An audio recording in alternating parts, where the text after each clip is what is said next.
शांति। आज 1 जनवरी 2023 के अव्यक्त बाप दादा की महावाक्य हैं।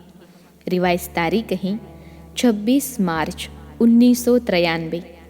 मुरली का सार है, अव्यक्त वर्ष में लक्ष्य और लक्षण को समान बनाओ। अव्यक्त वर्ष में लक्ष्य और लक्षण को समान बनाओ। आज निराकारी और आकारी बाप दादा सर्वश्रेष्ठ ब्राह्मण आत्माओं को आकार रूप से और साकार रूप से देख रहे हैं। साकार रूप वाली आप सभी आत्माएं भी बाप के सम्मुख हो और आकारी रूपधारी बच्चे भी सम्मुख हैं।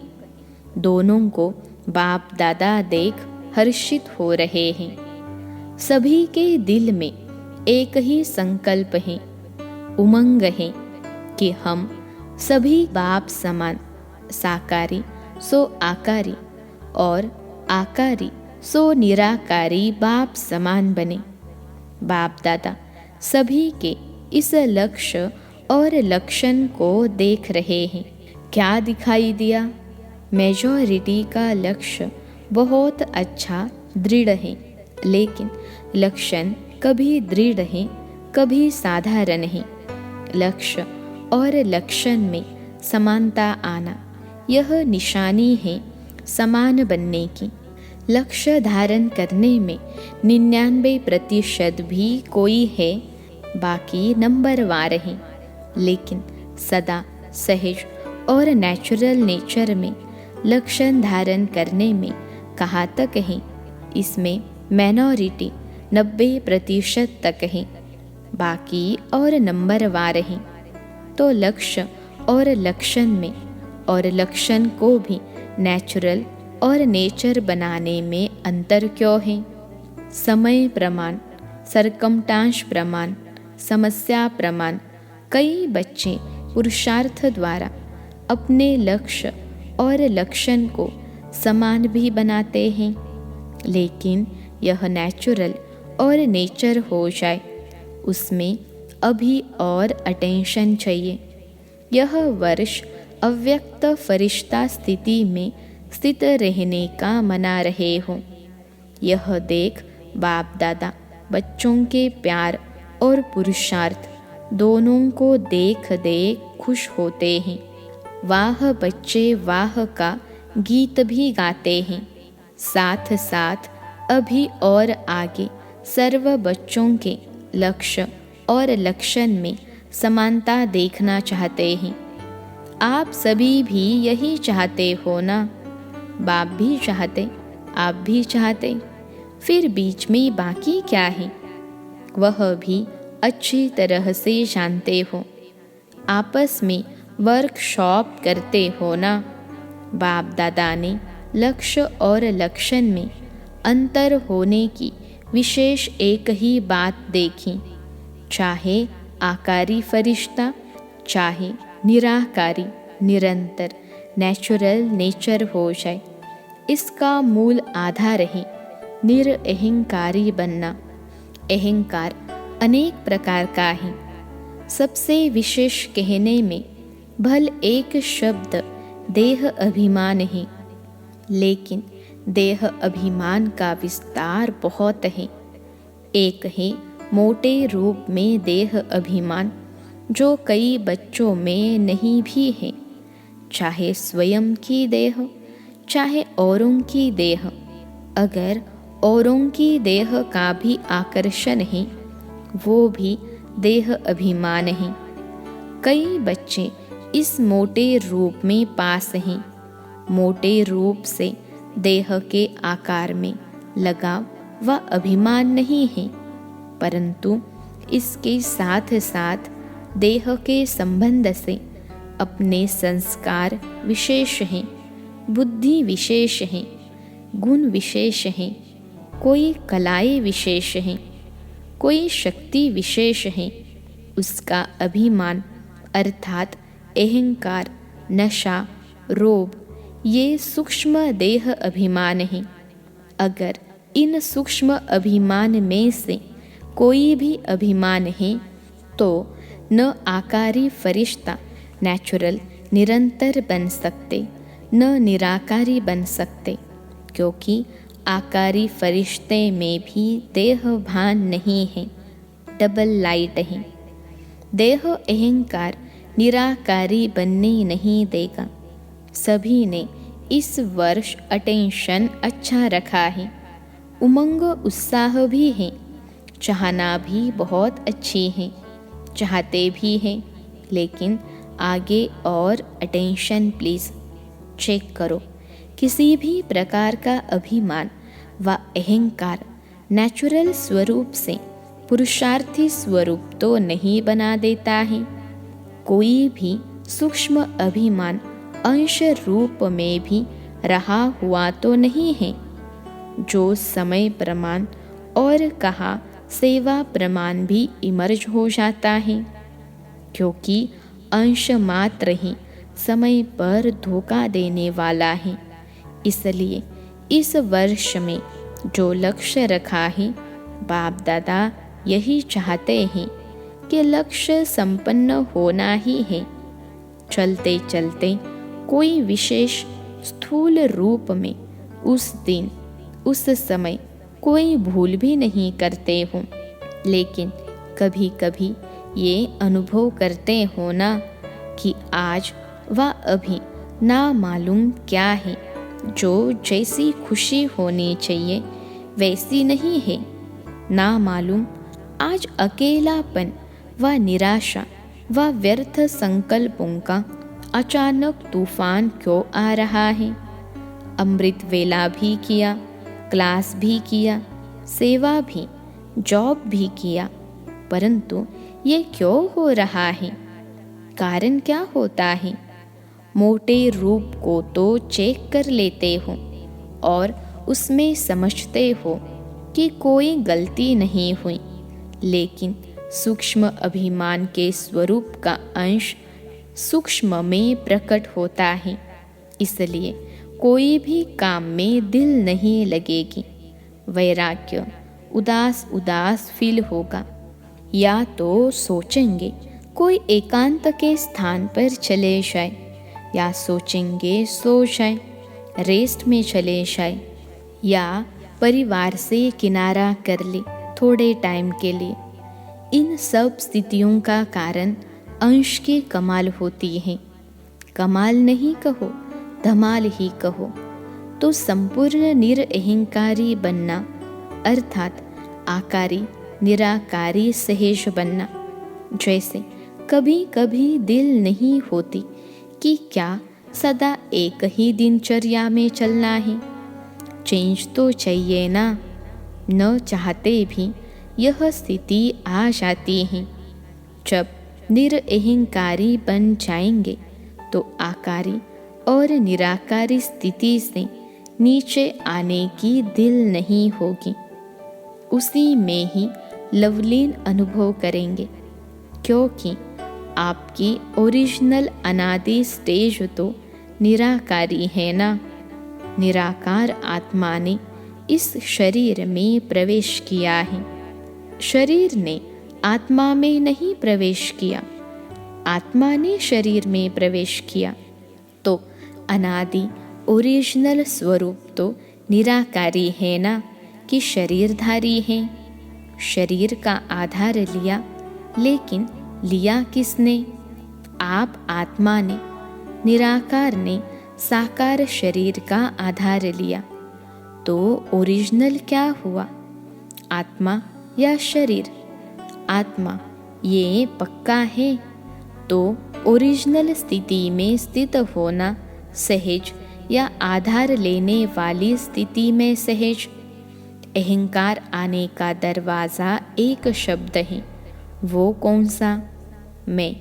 तो यह अभ्यास करो, जब भी मैं शब्द आता है तो ओरिजिनल स्वरूप सामने लाओ। मैं कौन? मैं आत्मा या फलाना फलानी? औरों को ज्ञान देते हो ना। मैं शब्द ही उड़ाने वाला है, मैं शब्द ही नीचे ले आने वाला है। मैं कहने से ओरिजिनल निराकार स्वरूप याद आ जाए, ये नेचुरल हो जाए, तो यह पहला पाठ सहज है ना। तो इसी को चेक करो, आदत डालो। मैं सोचा और निराकारी स्वरूप स्मृति में आ जाए। कितनी बार मैं शब्द कहते हो, मैंने यह कहा, मैं यह करूँगी, मैं यह सोचती हूँ।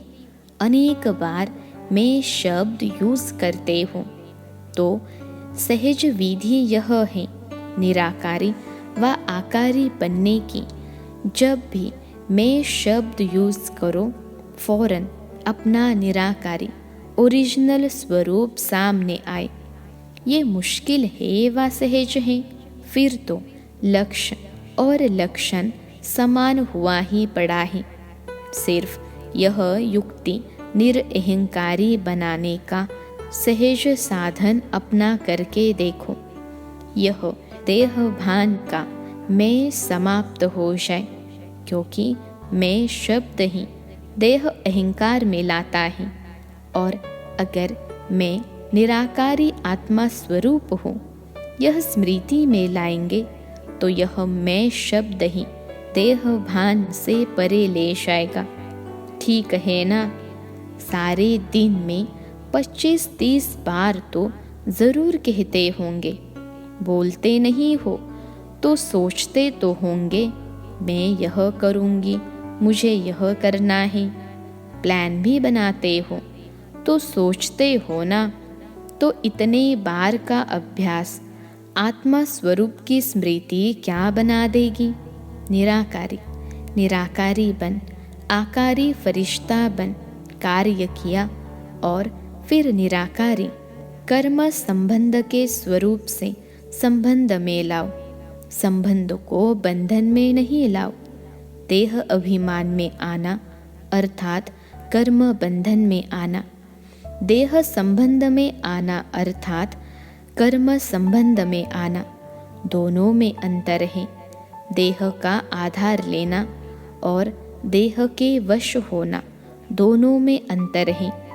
फरिश्ता व निराकारी आत्मा देह का आधार लेकर देह के बंधन में नहीं आएगी। संबंध रखेगी लेकिन बंधन में नहीं आएगी। तो बाप दादा फिर इसी वर्ष में रिजल्ट देखेंगे कि निरअहंकारी आकारी फरिश्ते और निराकारी स्थिति में लक्ष्य और लक्षण कितने समान हुए। महानता की निशानी है निर्माणता। जितना निर्माण उतना सबके दिल में महान स्वतः ही बनेंगे।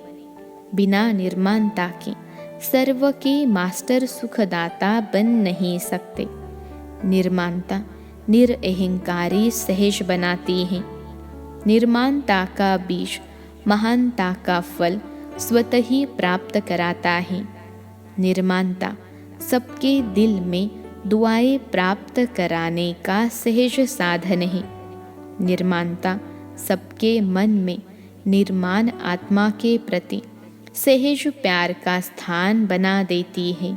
निर्माणता महिमा योग्य स्वतः ही बनाती है। तो निरअहंकारी बनने की विशेष निशानी है निर्माणता। वृत्ति में भी निर्माणता, दृष्टि में भी निर्माणता, वाणी में भी निर्माणता, संबंध संपर्क में भी निर्माणता। ऐसे नहीं कि मेरी वृत्ति में नहीं था लेकिन बोल निकल गया। नहीं, जो वृत्ति होगी वो दृष्टि होगी, जो दृष्टि होगी वो वाणी होगी, जो वाणी होगी वही संबंध संपर्क में आएगा। चारों में ही चाहिए, 3 में है, 1 में नहीं है तो भी अहंकार आने की मर्जी नहीं। इसको कहा जाता है फरिश्ता। तो समझा बाप दादा क्या चाहते हैं और आप क्या चाहते हो। चाहना दोनों की एक है, अभी करना भी एक करो। अच्छा, आगे सेवा के नए नए प्लान क्या बनाएंगे। कुछ बनाया है, कुछ बनाएंगे। चाहे यह वर्ष, चाहे आगे का वर्ष, जैसे और प्लान सोचते हो कि भाषण भी करेंगे, संबंध संपर्क भी बढ़ाएंगे, बड़े प्रोग्राम भी करेंगे, छोटे प्रोग्राम भी करेंगे, ये तो सोचते ही हो। लेकिन वर्तमान समय के गति प्रमाण अभी सेवा की भी फास्ट गति चाहिए। वो कैसे होगी? वाणी द्वारा, संबंध संपर्क द्वारा तो सेवा कर ही रहे हो, मनसा सेवा भी करते हो, लेकिन अभी चाहिए थोड़े समय में सेवा की सफलता ज़्यादा हो। सफलता अर्थात रिजल्ट उसकी विधि है कि वाणी के साथ साथ पहले अपनी स्थिति और स्थान के वाइब्रेशंस पावरफुल बनाओ। जैसे आपके जड़ चित्र क्या सेवा कर रहे हैं, वाइब्रेशन द्वारा कितने भक्तों को प्रसन्न करते हैं। डबल विदेशियों ने मंदिर देखे हैं, आपके ही तो मंदिर है ना, कि सिर्फ भारत वालों के मंदिर हैं। आपके चित्र सेवा कर रहे हैं ना, तो वाणी द्वारा भल करो, लेकिन अभी ऐसी प्लानिंग करो, वाणी के साथ साथ वाइब्रेशन की ऐसी विधि बनाओ जो वाणी और वाइब्रेशन डबल काम करे। वाइब्रेशन बहुत काल रहता है, वाणी से सुना हुआ कभी कभी कईयों को भूल भी जाता है, लेकिन वाइब्रेशन की छाप ज़्यादा समय चलती है। जैसे आप लोग अपने जीवन में अनुभवी हो कि कोई का उल्टा वाइब्रेशन अगर आपके मन में या बुद्धि में बैठ जाता है तो उल्टा कितना समय चलता है, वाइब्रेशन अंदर बैठ जाता है ना, और बोल तो उसी समय भूल जाएगा, लेकिन वाइब्रेशन के रूप में मन और बुद्धि में छाप लग जाती है। और कितना समय उसी वाइब्रेशन के वश उस व्यक्ति से व्यवहार में आते हो, चाहे उल्टा हो चाहे सुलटा हो, लेकिन वाइब्रेशन मुश्किल से मिटता है। लेकिन यह रूहानी वाइब्रेशन फैलाने के लिए पहले अपने मन में, बुद्धि में व्यर्थ वाइब्रेशन समाप्त करेंगे, तब रूहानी वाइब्रेशन फैला सकेंगे। किसी के भी प्रति अगर व्यर्थ वाइब्रेशंस धारण किए हुए हैं तो रूहानी वाइब्रेशंस नहीं फैला सकते। व्यर्थ वाइब्रेशन रूहानी वाइब्रेशन के आगे एक दीवार बन जाती है।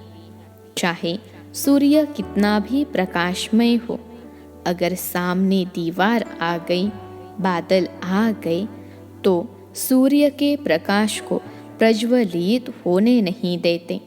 जो पक्का वाइब्रेशन है वो है दीवार, और जो हल्के वाइब्रेशन है वो है हल्के बादल या काले बादल। वो रूहानी वाइब्रेशन को आत्माओं तक पहुंचने नहीं देंगे। जैसे सागर में कोई जाल डालकर अनेक चीज़ों को एक ही बार इकट्ठा कर देते हैं, या कहा भी अपने जाल फैलाकर एक समय पर अनेकों को अपना बना लेते हैं, तो वाइब्रेशंस एक ही समय पर अनेक आत्माओं को आकर्षित कर सकते हैं। वाइब्रेशंस वायुमंडल बनाते हैं, तो आगे की सेवा में वृत्ति द्वारा रूहानी वाइब्रेशन से साथ साथ सेवा करो, तभी फास्ट होगी। वाइब्रेशन और वायुमंडल के साथ साथ वाणी की भी सेवा करेंगे तो एक ही समय पर अनेक आत्माओं का कल्याण कर सकते हो। बाकी प्रोग्राम के लिए आगे भी बनी बनाई स्टेज का प्रयोग और ज़्यादा करो, उसको और बढ़ाओ। संपर्क वालों द्वारा यह सहयोग लेकर इस सेवा की वृद्धि को प्राप्त कर सकते हो। सहयोगियों का सहयोग किसी भी विधि से बढ़ाते चलो तो स्वतः ही सेवा में सहयोगी बनने से सहज योगी बन जाएंगे। कई ऐसी आत्माएं होती हैं जो सीधा सहज योगी नहीं बनेगी, लेकिन सहयोग लेते जाओ, सहयोगी बनाते जाओ तो सहयोग में आगे बढ़ते बढ़ते सहयोग उन्होंने योगी बना देता है। तो सहयोगी आत्माओं को और स्टेज पर लाओ, उन्होंने सहयोग सफल करो। समझा क्या करना है? कोई एक आत्मा भी सहयोगी बनती है तो वह आत्मा प्रैक्टिकल में सहयोग लेने से, देने से, प्रत्यक्ष दुआओं से सहज आगे बढ़ती है और अनेकों की सेवा के निमित्त बनती है। साथ साथ वर्ष में मास मुकर्रर करो, कुछ मास विशेष स्वयं के पुरुषार्थ व श्रेष्ठ शक्ति धारण करने के अभ्यास के, जिसको आप तपस्या, रिट्रीट या भट्टियाँ कहते हो। हर एक देश के प्रमाण 2-2 मास फिक्स करो। जैसी सीजन हो, 2 मास तपस्या के, 2 मास छोटी छोटी सेवाओं के, 2 मास बड़े रूप की सेवाओं के, ऐसे फिक्स करो। ऐसे नहीं कि 12 मास सेवा में इतने बिजी हो जाओ जो स्व की प्रगति के लिए टाइम कम मिले। जैसा देश का सीजन हो, कई समय ऐसे होते हैं जिसमें बाहर की विशेष सेवा नहीं कर सकते। वो समय अपने प्रगति के प्रति विशेष रूप से रखो। सारा साल सेवा नहीं करो, यह भी नहीं हो सकता। सारा साल सिर्फ तपस्या करो, यह भी नहीं हो सकता। इसलिए दोनों को साथ साथ लक्ष्य में रखते हुए अपने स्थान के प्रमाण मुकर्रर करो, जिसमें सेवा और स्व की प्रगति दोनों साथ साथ चले। अच्छा, इस वर्ष की सीजन की समाप्ति है। समाप्ति में क्या किया जाता है? समाप्ति में एक तो समारोह किया जाता है और दूसरा आध्यात्मिक बातों में स्वाहा किया जाता है। तो अभी स्वाहा क्या करेंगे? एक बात विशेष मन बुद्धि से स्वाहा करो, वाणी से नहीं। सिर्फ पढ़ लिया वह नहीं, मन बुद्धि से स्वाहा करो। फिर देखो स्व और सेवा में तीव्र गति कैसे होती है। तो आज की लहर है, किसी भी आत्मा के प्रति व्यर्थ वाइब्रेशन को स्वाहा करो। स्वाहा कर सकते हो कि थोड़ा थोड़ा रहेगा, ऐसे नहीं समझो कि यह है ही ऐसा, तो वाइब्रेशन तो रहेगा ना, कैसा भी हो। लेकिन आप नेगेटिव वाइब्रेशन को बदल पॉजिटिव वाइब्रेशन रखेंगे तो वह आत्मा भी नेगेटिव से पॉजिटिव में आ ही जाएगी, आनी ही है। क्योंकि जब तक यह व्यर्थ वाइब्रेशन मन बुद्धि में है तो फास्ट गति की सेवा हो ही नहीं सकती। वृत्ति द्वारा रूहानी वाइब्रेशंस फैलाने हैं। वृत्ति है रॉकेट, जो यहाँ बैठे बैठे जहाँ भी चाहो, जितना भी पावरफुल परिवर्तन करने चाहो वह कर सकते हो। यह रूहानी रॉकेट है।